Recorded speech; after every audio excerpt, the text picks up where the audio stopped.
All right, guys, today in the shop we have a Redmax backpack blower. This is the 7500 series, but the same concept and technique is going to be used for the 8500s and so forth and other models, all right, and even other blowers too. But today we're going to teach you how to do the head gasket.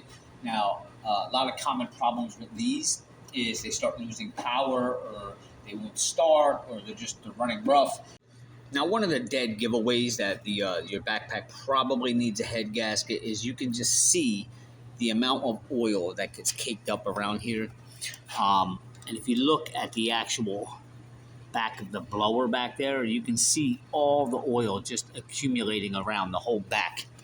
We're going to start with removing this outer cover here, and you're going to have your Torx head here. We got one there. Come up here, we got another one there, and we're going to come down here. You're going to have another one on the side right there. And then if you look underneath, see there's a light coming through the window here. You're going to see another one back here. Oh, and you know what? There is going to be, one more right over your pull cord here. All right, and looks like that one's already out on this one. So that would be 5 Torx heads in total that we're going to remove here. Now, if you have the tool that came with your Redmax backpack blower, it does have that Torx head on it, all right? I actually use a battery-operated drill here, and I have the Torx head here. This is the size Torx 25, if you need to know that. So we're going to go ahead and remove those 5 bolts right now. Now, with those 5 bolts out, you should just be able to pull this right off just like that. Next, we're going to remove our pull cord. You got 1, 2, and then you got 2 on the bottom. So we're going to take those off. Now, once they're off, this will just, most of the time, pull right off just like that. One thing you want to do is, we are going to be removing a lot of bolts. So wherever possible, try to take your bolts and just kind of thread them back into the spot where they came out of. We're going to be taking off this muffler here. You're going to see 3 holes right here. 3 pretty deep wells. Your Torx heads are recessed down inside of there, so you're going to want a long tool that's going to fit down in there. With the exhaust, I try to like to do these by hand first before I put a drill in there. So they're a little bit tricky. You got to get this directly in the center and then turn just like that, loosen them up. And then you can go around with the drill and finish taking them all the way out. Once you have those 3 bolts loosened, a lot of times this will probably just want to drop down. Just pull it off. And you're going to see all your bolts are going to fall out of the back there, so don't lose these. And it's also going to have this gasket. Just take note to the way the gasket goes back on. All right, and we can just keep the gasket with it. And you can just take your bolts and drop them right back down in there. We got this air filter housing here, and we're going to go ahead with our Torx head, loosen that, and we're going to pull this off. And then we're going to go ahead and disconnect these 2 fuel lines right here. Just remember your yellow line is in the front and the black line is going to the back. These you pretty much just can pull down on. Sometimes there's a little clip you got to squeeze with a pair of pliers and pull down. But there's no clip on these, so we're just going to pull them down now. All right, and we'll go ahead and loosen these 2 up and pull that off.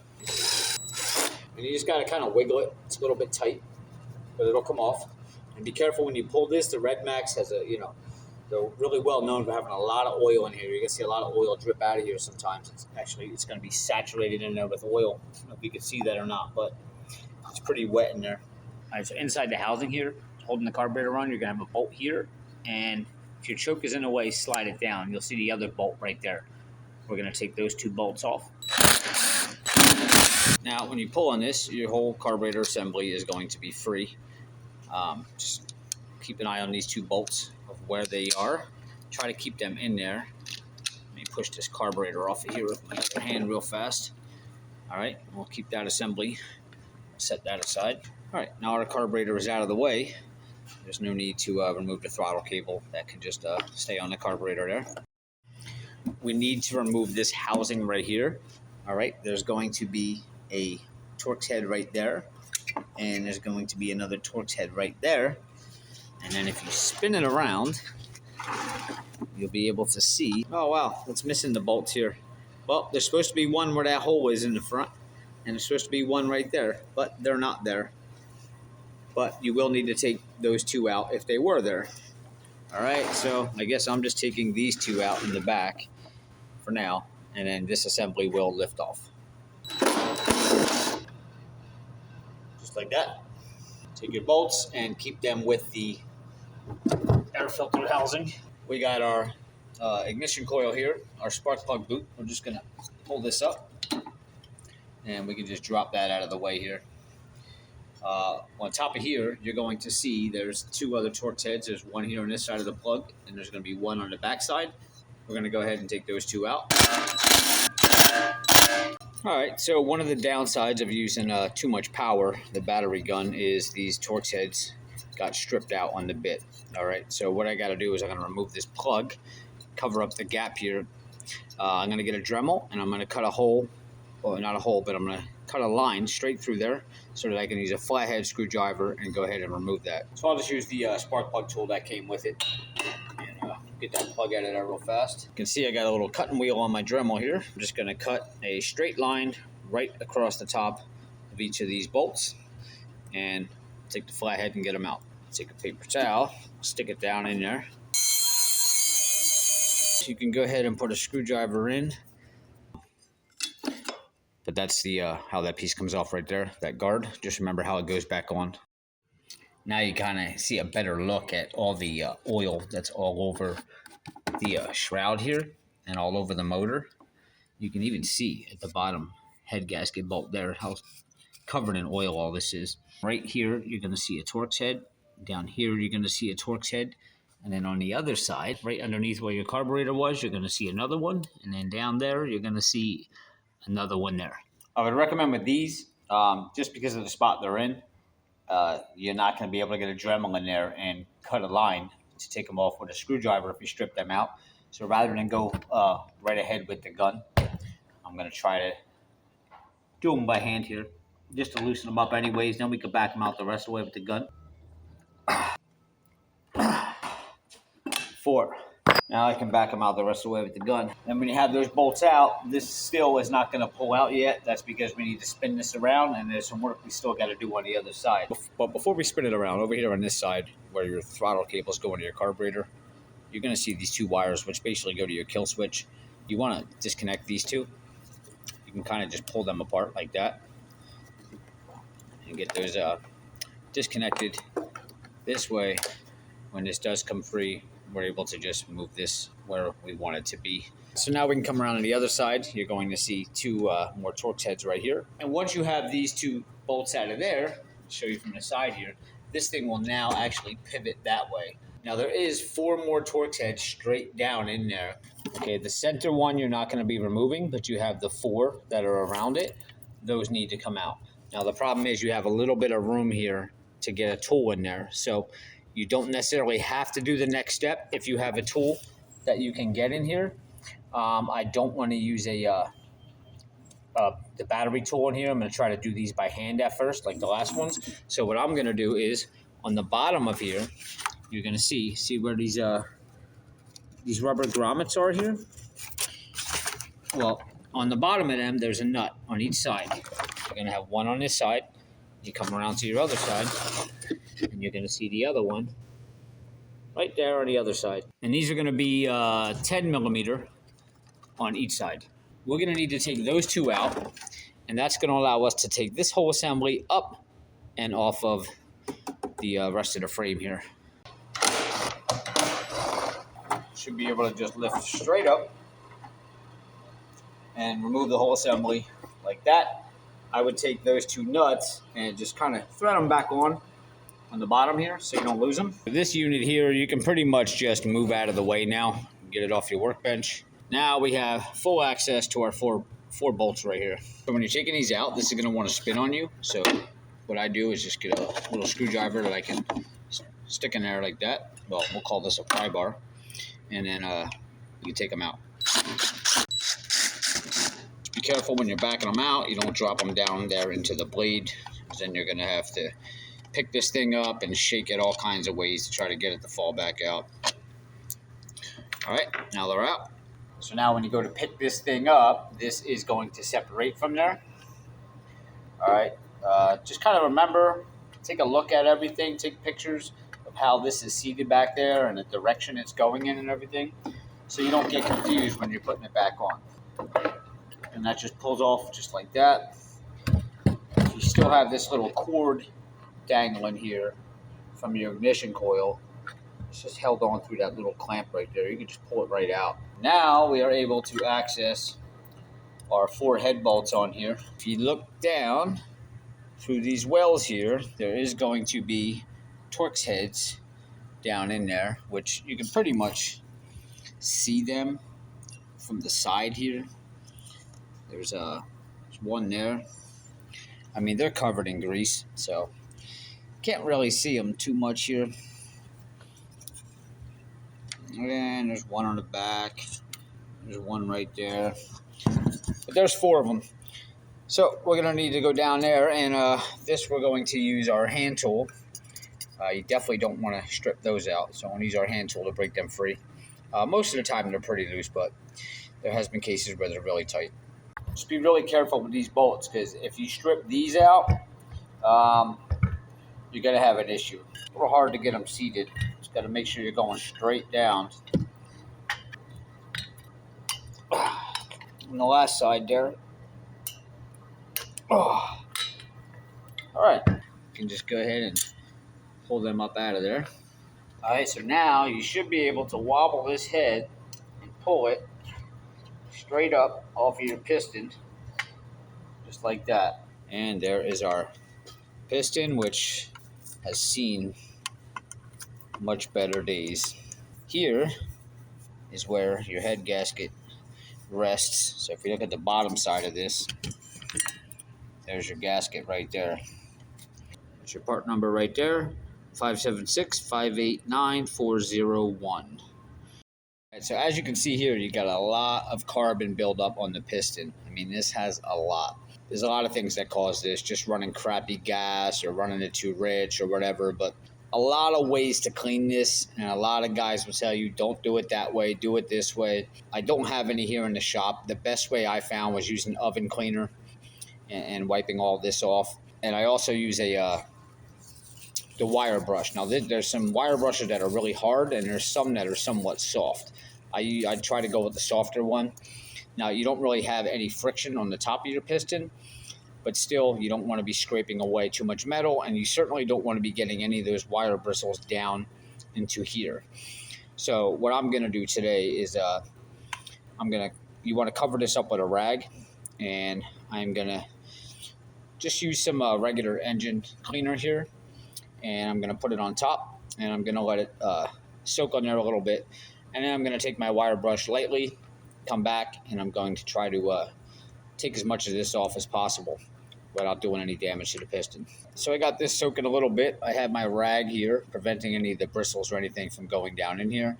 I'm going to walk away from it, come back, run the wire brush on it, try to clean that up a little bit better. Again, you want to be careful you don't get any of the sides of the piston here. I'm just going to place my hand right here so I can actually hold this firm. And I'm going to take the wire brush lightly on here. Wipe this off here. Already the difference. We're starting to look a lot better here. Actually put a little bit of seafoam on here too. I'm going to let that soak, come back, do it one more time. A little bit of buildup on the sides. It's coming off pretty easy with the seafoam. We got, let's say 98% of that off of here. We got it pretty decent. We're going to move on to our head here and flip that over where our gasket actually is. And now we're going to have to, this gasket, 99.9% of the time, is going to have some pieces stuck on there after you pull most of this off. This is another technique there. A lot of people are going to say, don't do it that way, do it this way, do it my way, I know a better way. Whatever way you're doing it, you do not want to score up this base here, whether you're using a flat scraper or a lot of guys using this kind of wood scraper or a razor blade. Whatever you're doing, the point is you do not want to score this base up. Not saying you can't use these things. They're not recommended, But most people, let's face it, it's all you're going to have around your house. I'm just going to use some brake clean and a razor blade.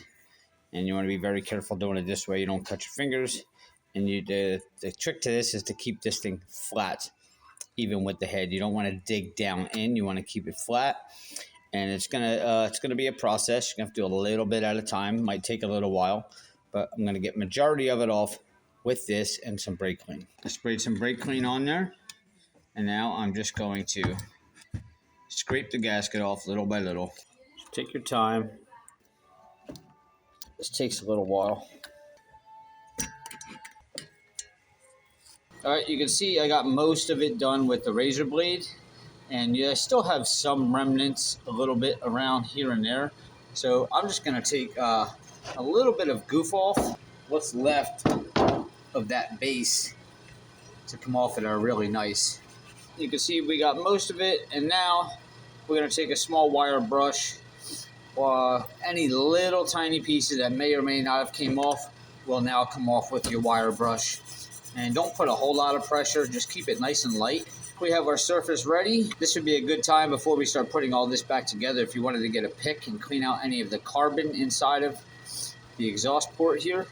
If you have a small wire brush and you can get in there and just clean up some of that carbon that might be building up in there, better to do it this way now so you're not actually scoring up the piston when you're doing it when it's on the machine, because we're going to get an air gun and we're going to blow this whole head out. Everything is clean. Now we're going to spray some brake clean all around in here, inside all the ports. Basically, this is done. Now you can go back to your base here. Your gasket's also going to seat here, so make sure that this is all clean. Put some brake clean on here and spray this whole unit down too. Now we can put our gasket on, and if you look, it says fan with an arrow up. This is where your pull start is, and the fan is up here. So you want to take your gasket and you want to set it over top of that, and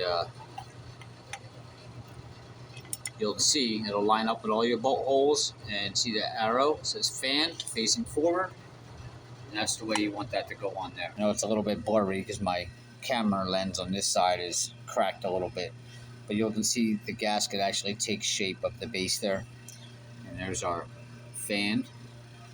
All right, and that's the way it goes on, just like that. All right, now we need to mount the head onto there. You can take a little bit of 2-cycle oil and just kind of put it around your cylinder head here.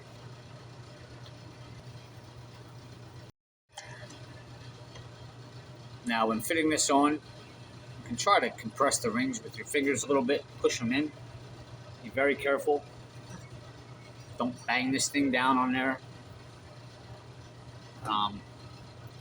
Just kind of turn it a little bit side to side with a little bit of pressure on the top, so squeezing those rings on.